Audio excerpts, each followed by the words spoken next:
Hello, and welcome to this episode of Rock Your Whole Health. I am Michelle Rusk, a holistic health coach, and I'm also a mom health strategist because I specialize in specifically gut dysfunction and mom health overwhelm. I'm a Dutch hormone expert as well, and I'm a mom of four beautiful kids. They range in age from 1 to almost 13, and I have been in mom health overwhelm before myself. So this is a very near and dear topic to me. And we have a really special guest today, and I want to welcome her, LisaEngle. So Mhm. thank you for being here. Of She is course. the founder of Optimom Coaching, and she helps mothers create a picture of who they are at their happiest and healthiest. So, Lisa, give us a little bit of information about yourself, about your background, and what drew you to helping moms. Sure. Well, I will say I'm a mother of five, and God bless you. Thank you. I have children that range in ages 11 to 34, and a couple of grandchildren in there as well. So I still get to change diapers and things like that. Um, and health coaching was actually not what I sought out to Mhm. do. I didn't mean to start a coaching company. Um, my work, I've always had an affinity for mothers. My mother was a midwife. So I've grown up sort of speaking the language of mother and motherhood. My mother was also a mother of five. So there's a lot of, it's just been part of my world forever. The health coaching aspect of it, I thought I was just getting credentials for a book that I was writing for the chiropractic profession. I've worked in a chiropractic office for almost 30 years, helping patients tie their choices to their value system so that they're able to live the life that they really desire to have.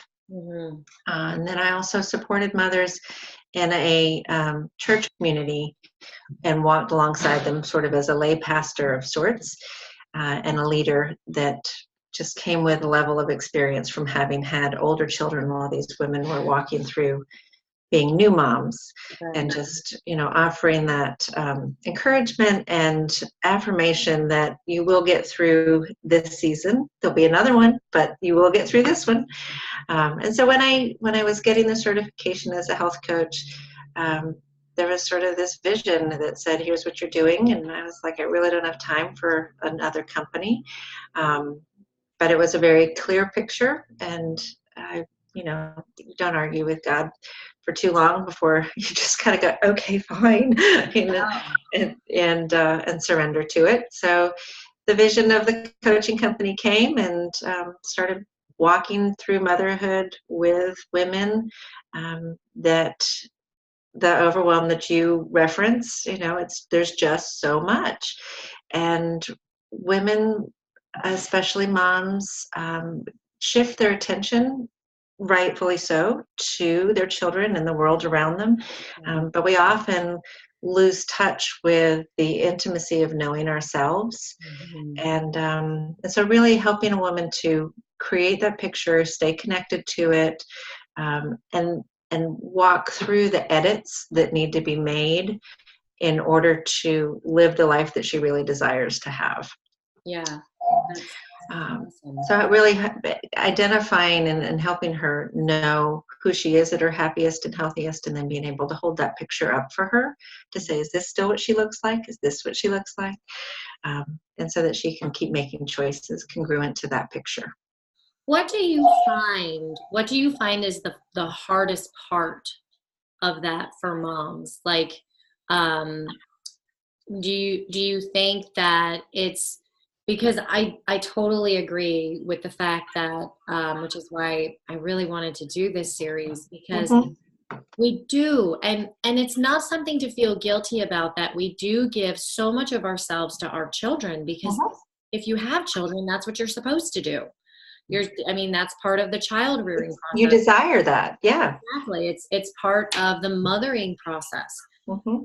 But what do you find for moms, like when we are kind of making that full circle and we are recognizing, okay, what about me? Like, what's the hardest part for moms to kind of start to cross that threshold and to really start taking some baby steps or making some changes that are beneficial for themselves?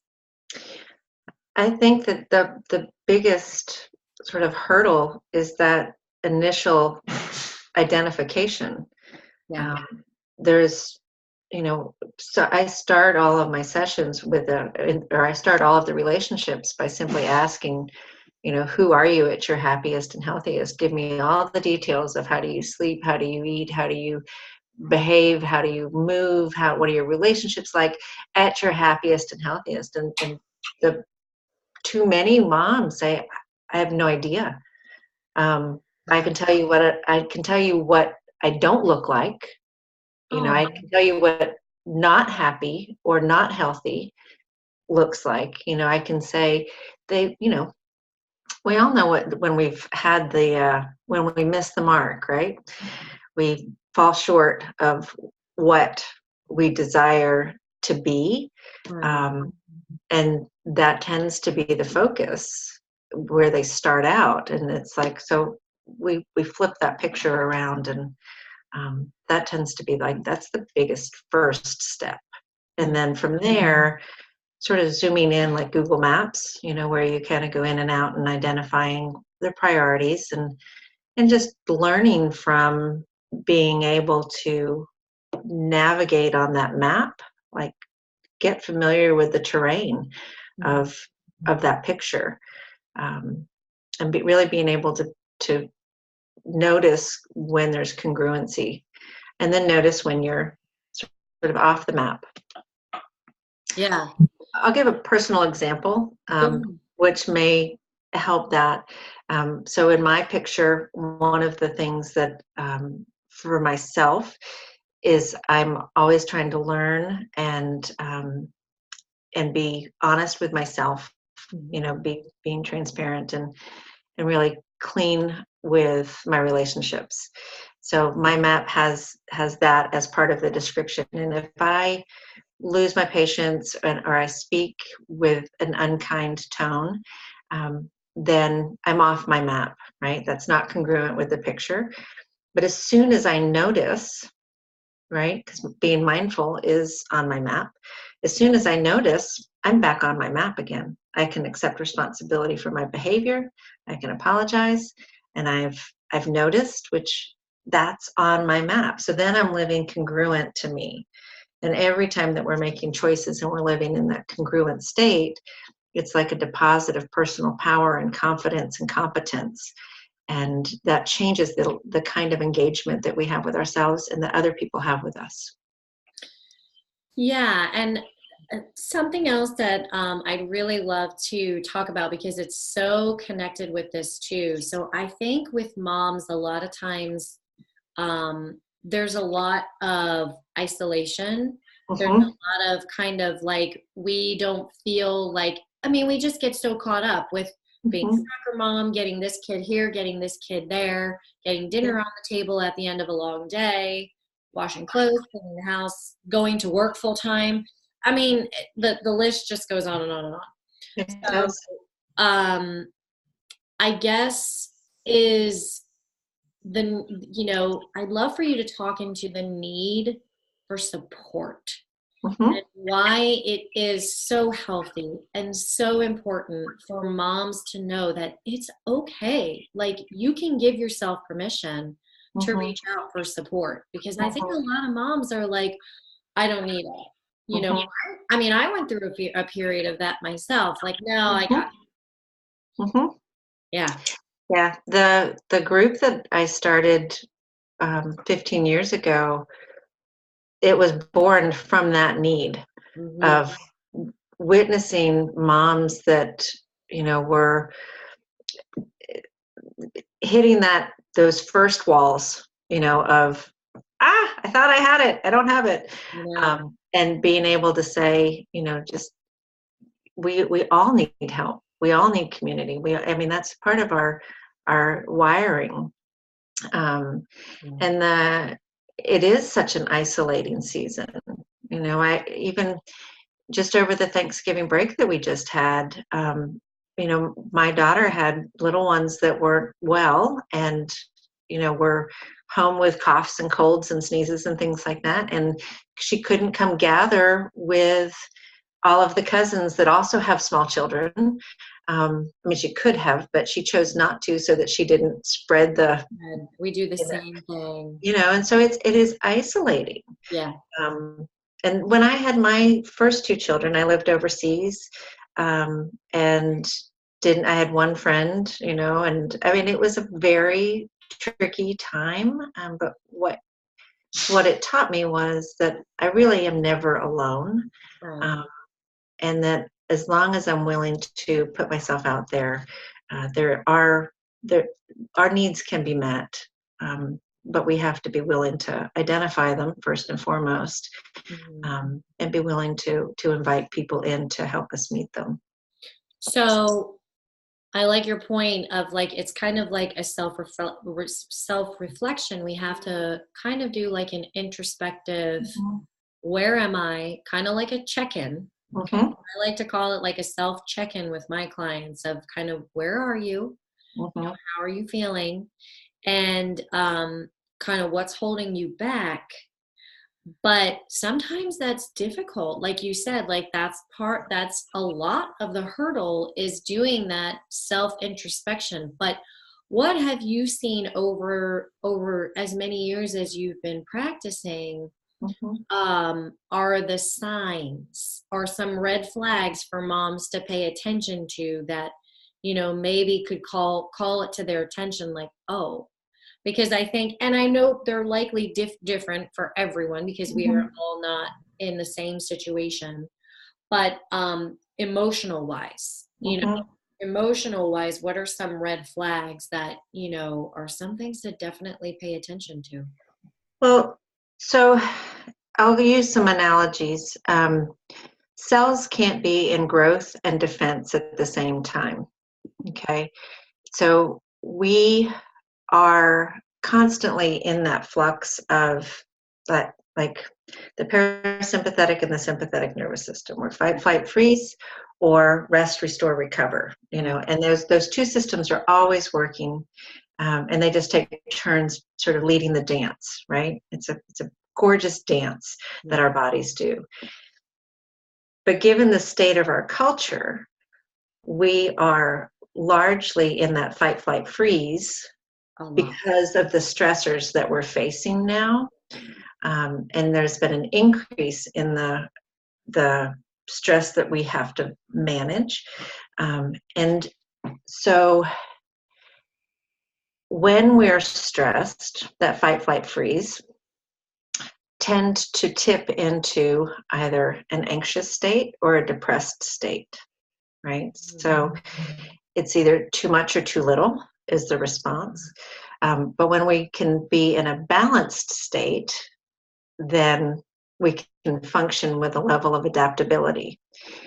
So the emotional flags would be that depressed or anxious state.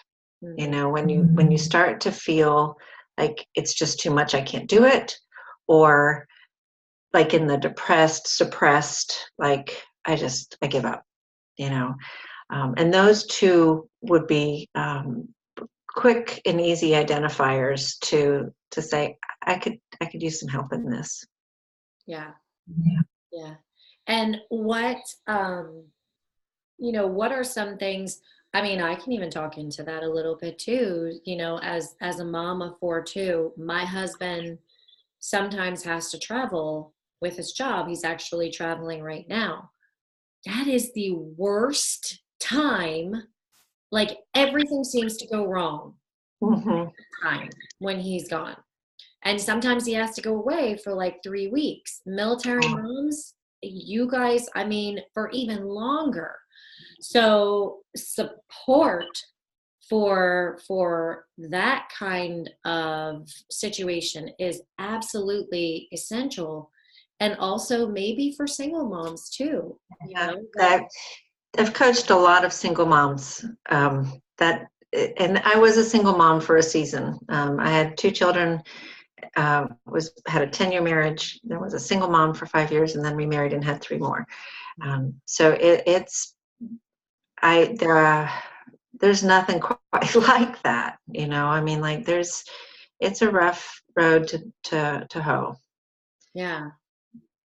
Yeah. And I'm sure then in that situation, going back to the emotional component, Mm-hmm. you felt more of those things like Mm-hmm. depression or anxiety of just trying to do it all, just trying to do it by yourself. Because I know that when my husband is gone and out of town, I actually told him the other day, I said, oh my gosh. I said, here we are again. You're gone. He's only gone for a week this time. I said, but the second you leave, it's Mm-hmm. everything. You Mm-hmm. know, all the kids get sick. I get sick. And it's like last year it happened where he went away. We all got the flu. And at that time I had a pretty new baby. So I was just kind of like getting through. I was using all of my remedies and, you know, Mm-hmm. all of my arsenal that I have and my toolkit. But those instances can really they can really hurt, you know, Mm-hmm. way, way down deep inside. And when you were talking about that fight or flight response, like when you are feeling that consistently, the issue is your body is constantly in that stress response. Absolutely. That's exactly right. That's So, exactly right. Your and cells are always listening. yeah, yeah, go ahead. No, I was just affirming what you're saying. Like your cells are always listening, and there is a physiological cost Yeah. to that, and that shift has to. We have to have that rest, restore, recover. Whether it's emotional, physical, spiritual, you know, the whole gamut. I mean, it all needs attention. Yeah, absolutely. And as moms, we lose sight of those areas for ourselves, but we can. uh, the more familiar and the more practiced we are Hmm. at that terrain, you know, it becomes familiar. Like, oh, this is me. This is me. You know, I mean, like I know that I'm not a runner, right? Like, Me neither. so I'm not going to pretend to be a runner. You know, I'm not going to try to talk myself into being a runner. Um, Yeah.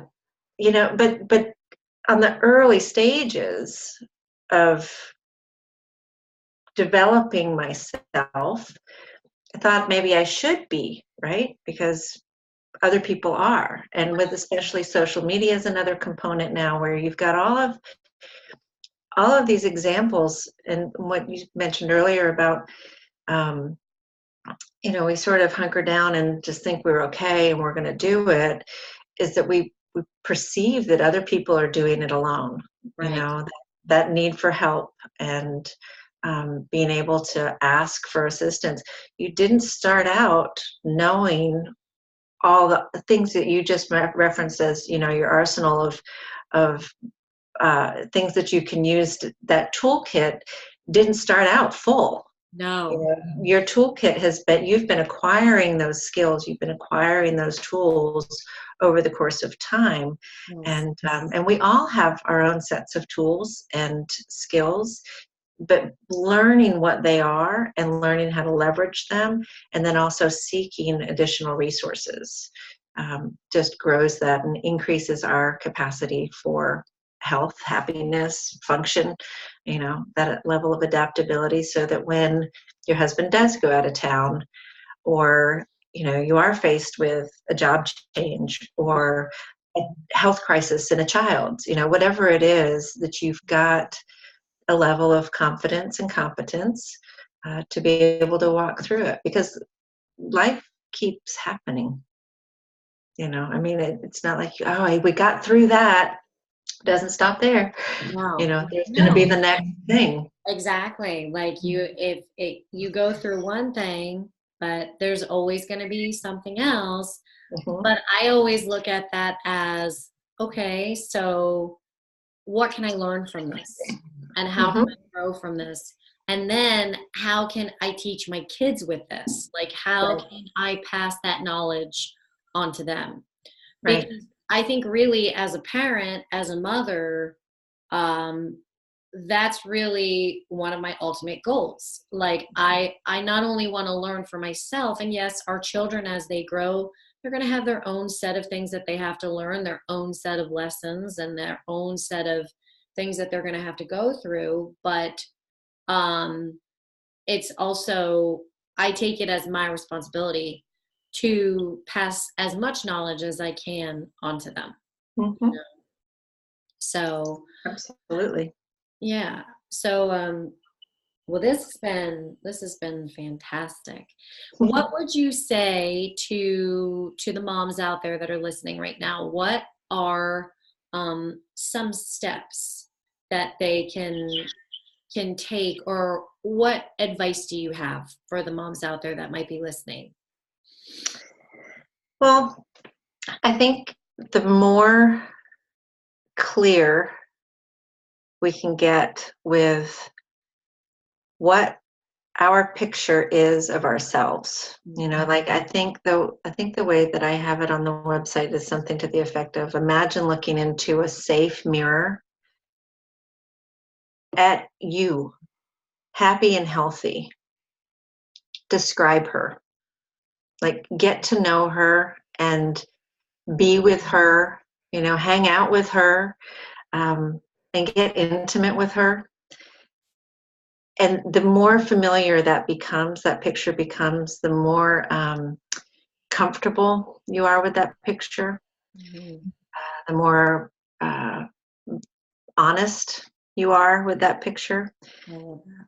the easier it will be to make choices that that person would make. You know, um, we have so much power in changing ourselves. Yeah. It's like, and so much responsibility in that too. Yeah. Like, your health and well-being is nobody's job but yours. We have to take a level of ownership on our lives.